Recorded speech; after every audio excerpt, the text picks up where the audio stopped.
Toyota are back! It's time to party like Cardi! What's up guys, welcome to another video, and today we're here to go ahead and talk about the Series 17 update for Forza Horizon 4. Not only that, but we got some pretty big news which we're going to go ahead and talk about a little bit later. Before we go ahead and go into that, I actually want to talk about the update. I planned on covering this anyway, so we're going to go ahead and get straight into the news. So as usual, Forza Horizon 4 is getting their next series update. Can I just say it's phenomenal how much support this game has been getting. 17 updates now, over 100 cars that have been added post launch. I just want to say that by itself is fantastic. In the seasonal events this time around, we're going to go ahead and be getting the 488 Pista, an ATS GT, which is essentially a Italian McLaren, which is pretty cool, a 512S Ferrari, which was one of the Le Mans cars, old retro Le Mans cars, and my favorite out of all of them has a little bit of remnants to the old Horizon games, the Diablo GTR. Remember using this in Forza Horizon 1, it's really cool for this car to return. As well as this, they're also going to be running Black Friday sales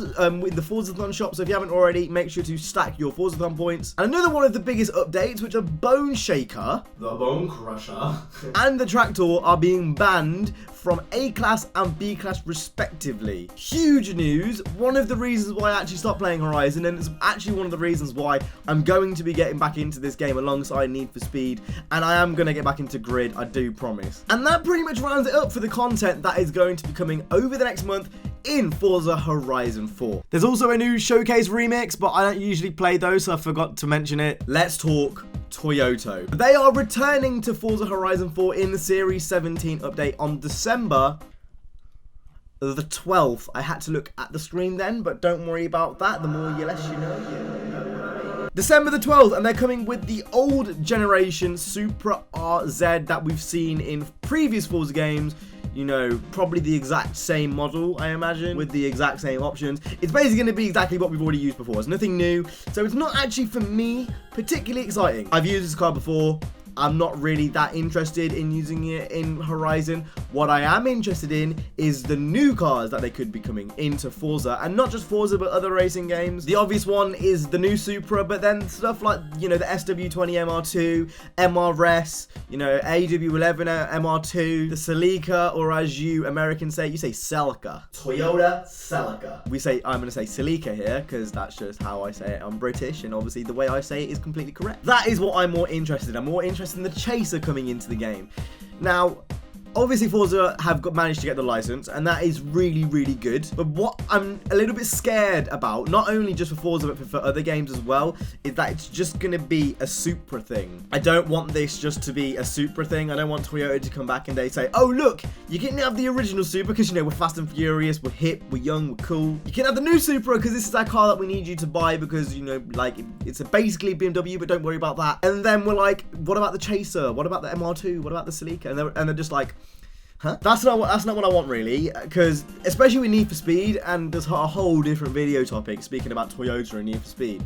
Could you imagine, with the level of customization that their Need for Speed has, you know, having a Chaser or having an MR2 with a TRD wide body on bags? That is actually what I want to see. Let's not forget that Toyota, you're still clowns. You still said this, you're still a clown. Like, Forza and Toyota, obviously they've managed to work out a deal here, but let's be honest, Toyota probably should have been in these racing games months ago. We should be happy they're coming back, and we should be happy they've changed their mind, but I don't think necessarily this is something to be celebrated. There's no reason any car brand shouldn't be in any games, period. Like, whether this was a marketing ploy, whatever they've done, I don't know, but Toyota, you're still a clown when you haven't forgot about this. And by the same things, Need for Speed haven't heard about it, but Toyota just seem to be making up their own conclusions in their heads, so I'm going to leave all of that evidence for you to make up your own mind about. There's no official word about them coming back to Need for Speed, but they've said they're coming back to Need for Speed, kind of, a little bit, so